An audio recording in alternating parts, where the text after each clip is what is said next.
Squad भी लगाया गया है। तो कोई ऐसी घटना ना हो, इसकी तैयारी पूरी है। ऐसे में जिसको जो बोलना है, सोचना, आंखें टेढ़ी करनी है, कर सकते हैं, लेकिन ऐसा संभव नहीं है कि कुछ भी हो जाएगा महाकुंभ में, क्योंकि सनातनियों का पर्व है। तैयारी भी उस प्रकार की इस बार रखी गई है।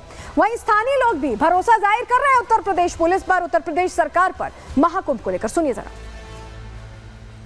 क्या कहेंगे आप? हमको यहाँ आके बहुत ही अच्छा महसूस हो रहा है। माननीय योगी जी ने बहुत बढ़िया यहाँ व्यवस्था बनाई हुई है, जिससे सभी श्रद्धालुओं को बड़ा ही आनंद आ रहा है यहाँ पे। और अभी और ये सारी व्यवस्थाएं संपूर्ण जब हो जाएंगी तो यहाँ विशेष आनंद आएगा सभी को। श्रद्धालुओं को मतलब एक आकर्षण का केंद्र बन चुका है ये कुंभ। और ये कुंभ जैसे कहा जा रहा है कि 148 साल बाद ऐसा कुंभ ये नज़ारा देखने को मिल रहा है, तो उसी प्रकार से हमारी गवर्नमेंट ने पूरा दम लगा दिया, पूरा जोर लगा दिया। इसका इतना प्रचार प्रसार किया गया है कि विदेशों से भी लोग इसको देखने में प्रभावित हो रहे हैं। बहुत सुरक्षित है और महिलाओं को देखते हुए सारे इंतजामात बहुत बढ़िया हैं।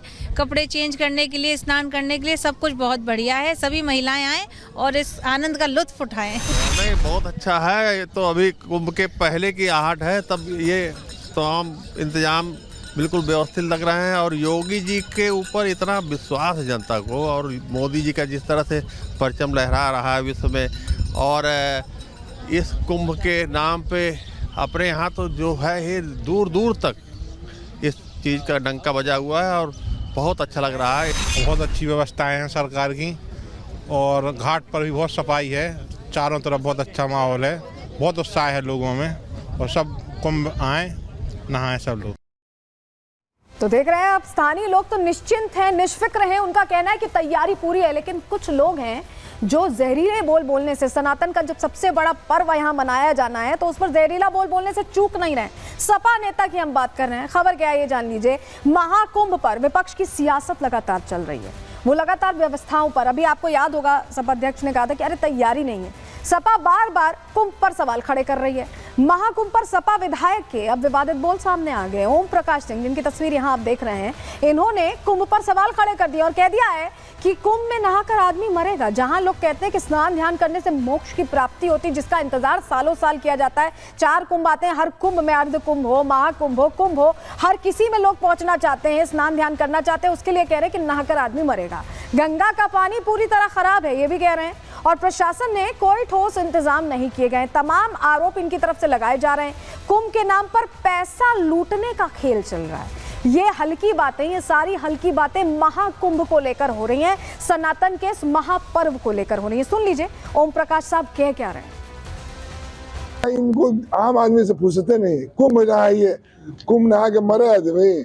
पानी खराब, व्यवस्था खराब, पैसा सब लूटा जा रहा है और कोई व्यवस्था नहीं है। मैं तो यही कहूँगा कि ये जालिम हुकूमत है, और इस सत्ता पर बैठने वाले लोग जुल्मी और जालिम लोग हैं। महाकुंभ पर भी सियासत का मौका, ये कहें कि तुष्टीकरण का मौका नहीं छोड़ रहे हैं ओम प्रकाश साहब। सपा से जुड़े हुए सपा नेता तमाम प्रश्न खड़े करते रहे, इनका नाम भी उसी लिस्ट में जुड़ गया है, लेकिन स्थानीय लोग जवाब दे रहे हैं। आम लोग, सुनिए उन्हें।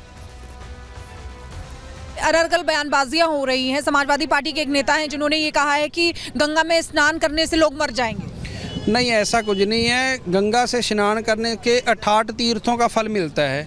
जो भी जहाँ स्नान करेगा उसको फल मिलेगा ही मिलेगा।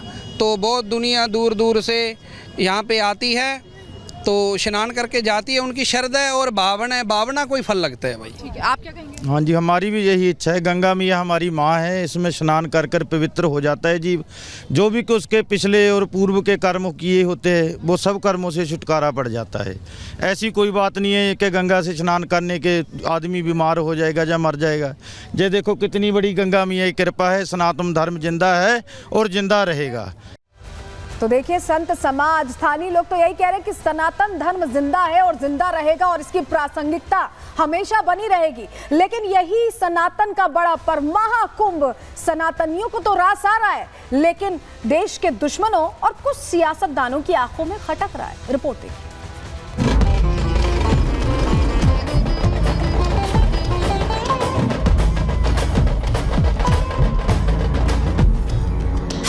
प्रयागराज में आस्था का महाकुंभ लगने जा रहा है।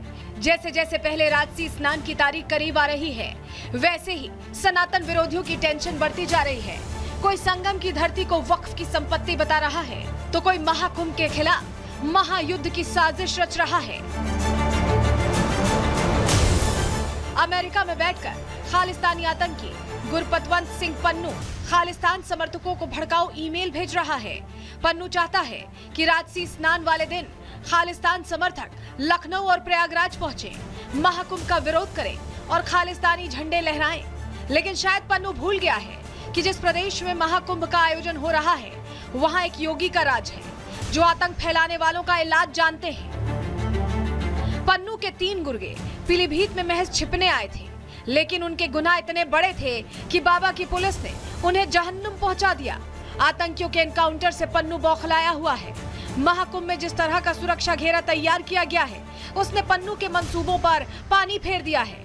यही वजह है कि जो पन्नू कल तक हिंसा की धमकी दे रहा था वो आज अपने कारिंदों से प्रयागराज पहुंचकर झंडा फहराने की बात कर रहा है।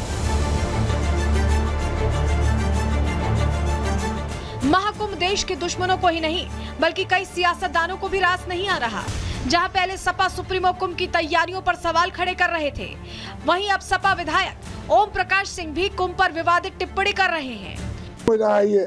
कुंभ नहा के मरे आदमी, पानी खराब, व्यवस्था खराब, पैसा सब लूटा जा रहा है और कोई व्यवस्था नहीं है। ओम प्रकाश सिंह इतने पर ही नहीं रुके। तुष्टीकरण की राजनीति को मजबूत करने के लिए ओम प्रकाश गैर सनातनियों को अपने साथ कुंभ ले जाने की बात कह रहे हैं। कोई बात नहीं है, मुसलमान चाहेगा तो हम लेके चलेंगे नहाने। गंगा तो सबकी है, गंगा माँ है और माँ किसी का नहीं होता कि इसकी माँ है, नहीं, माँ सबकी होती है, ऐसा कहीं नहीं है। हाँ, ये सही है कि हुकूमत नफरत, ईर्ष्या, द्वेष फैला कर हुकूमत करना चाह रही है। पहले मौलाना और अब सपा नेताओं का ये महाकुंभ विरोध सामने आया तो बीजेपी ने सपा पर करारा प्रहार किया। अखिलेश यादव के इशारे पर ओम प्रकाश सिंह बयान जारी कर रहे हैं कि जो कुंभ में नहाएगा वो मर जाएगा। इन सबों के मन में तो बाबर की आत्मा घुस गई है लग रहा है। जिस तरीके से अखिलेश यादव एक्स पर पोस्ट लिखकर और उनके नेता ओम प्रकाश सरीखे लोग कुंभ पर कीचड़ उछाल रहे हैं, उससे स्पष्ट होता है कि ये हिंदुओं की भावनाओं को आहत करना चाहते हैं। महाकुंभ की तैयारियां लगभग पूरी हो गई हैं। अखाड़े छावनी प्रवेश कर रहे हैं। यहाँ आने वाले संत जहाँ सनातनियों को शास्त्रों का ज्ञान देंगे तो वहीं कुंभ पर बुरी नजर डालने वालों के लिए नागा साधु अपने शस्त्र के साथ तैयार नजर आएंगे। Bureau report, Republic Bharat. Bharat विरोधी ट्रूडो की हवा निकल गई है, उन्हें कुर्सी से बेदखल कर दिया गया। बात इसकी करने वाले हैं क्योंकि पतन का कारण भारत विरोध, अपना एजेंडा चलाना और खालिस्तानी प्रेम बन गया, क्योंकि यही वो ट्रूडो थे जो भारत को आंखें दिखा रहे थे और खुद ही गड्ढे में गिर गए। अब बात इनकी।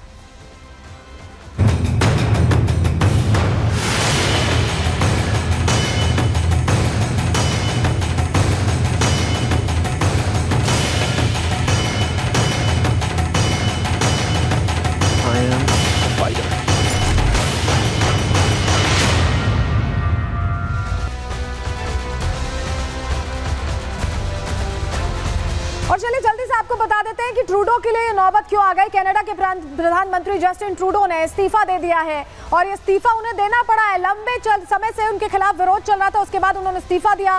जस्टिन ट्रूडो ने पार्टी नेता पद से इस्तीफा दिया है और सोमवार को प्रेस कॉन्फ्रेंस में ट्रूडो ने बाकायदा इसका ऐलान किया। कनाडा में लगातार ट्रूडो का विरोध बढ़ता जा रहा था, खिलाफत बढ़ती जा रही थी और ट्रूडो की पार्टी के सांसद भी इस्तीफे की मांग कर रहे थे। ऐसे में दबाव उन पर था।